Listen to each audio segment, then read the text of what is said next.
دعا دو اس کملی والے کو جو یہ کام کروا گیا، ورنہ میرے رب کی قسم ہم وہ کچھ کر چکے ہیں جو پہلی امتوں نے اس کا 1000واں حصہ نہیں کیا۔ موسیٰ علیہ السلام کی قوم نے مچھلی کھائی تھی، اللہ نے کہا ہفتے کو نہ کھاؤ باقی دن کھاؤ، انہوں نے کھا لی۔ مچھلی کسی کی ذاتی ملک، ذاتی پراپرٹی نہیں تھی کہ کسی وہ حوض تالاب کی، دریا کی مچھلی تھی، حلال، کہ ہفتے کو نہیں کھانی، انہوں نے کھائی، اللہ نے بندر بنا دیا۔ ماں باپ کی نافرمانی مچھلی کھانے سے بڑا گناہ ہے۔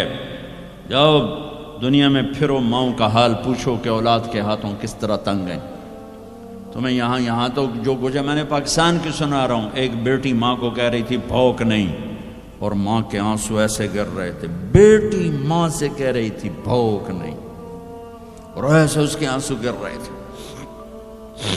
میرے نبی سے پوچھا گیا یا رسول اللہ قیامت کب آئے گی؟ آپ نے کہا اللہ کو پتہ۔ کہا کوئی نشانی بتا دیں؟ کہ جب ماؤں کو ذلیل کیا جائے گا آ جائے گی۔ میرے نبی نے کہا کاش میری ماں زندہ ہوتی تو تم دیکھتے میں اس کی کیسی خدمت کرتا ہوں، چونکہ ماں کو دیکھا ہے ابا کو دیکھا نہیں۔ اور 6 سال کا زمانہ گزرا ہے، 6 دن کے بعد آنسو ختم ہو جاتے ہیں، چاہے ماں مرے چاہے باپ مرے۔ ہفتے بعد کبھی کبھی رونا آتا ہے، 2 ہفتے بعد رونا بھی چاہو تو رونا ختم ہو جاتا ہے۔ 6 برس کی عمر میں ابوا کے جنگل کالے پہاڑوں میں میرے نبی کی ماں کو اللہ نے اٹھایا، اور 57 سال کے بعد میرے نبی حج کے لیے نکلے مدینہ سے۔ 12,000 کا قافلہ چلتے چلتے چلتے ابوا میں کچھ 70,000 ہو چکا ہے، اور آپ اپنی اونٹنی پہ سفر پر ہیں، راستے پر ہیں۔ آگے ابوا کا چھوٹا سا گاؤں ہے جہاں سارے قافلے نے ٹھہرنا ہے۔ آپ نے اپنی اونٹنی کو یوں موڑ دیا پہاڑوں میں۔ قریب کے لوگوں کو پتہ ہے کہاں جا رہے ہیں، باقی تو سب نیا مجمع ہے، وہ کہہ رہے ہیں کہاں جا رہے ہیں کہاں جا رہے ہیں۔ آپ اپنی اونٹنی کو اندر چلتے چلتے چلتے چلتے چلتے چلتے ایک جگہ اونٹنی کو بٹھایا۔ ایک پہاڑ ہے 70-80 فٹ اونچا، اس پہاڑ پر چڑھے۔ وہاں ایسے ہی چوکور سا میدان ہے، باقی سارے پہاڑ یوں ہیں۔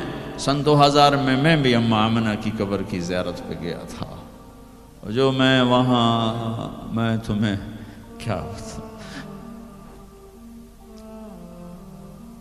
میں یہ واقعہ ہزاروں دفعہ سنا چکا ہوں، ہر دفعہ ہی ایسے رونے بیٹھ جاتا ہوں کہ پھر میں وہاں نہیں کھڑا ہوتا، پھر میں وہاں ابوا پہنچ جاتا ہوں۔ میں دیکھتا ہوں 6 سال کی عمر میں میرے نبی کو اللہ نے یہاں اتنا بڑا امتحان دیا کہ جنگل میں ماں کو موت دے دی۔ 25 سال کی عمر میں ماں مر گئی، اچانک مر گئی، کوئی بیماری نہیں، کچھ نہیں، جس کو آج ہم ہارٹ اٹیک کہتے ہیں، ہارٹ فیلئر کہتے ہیں۔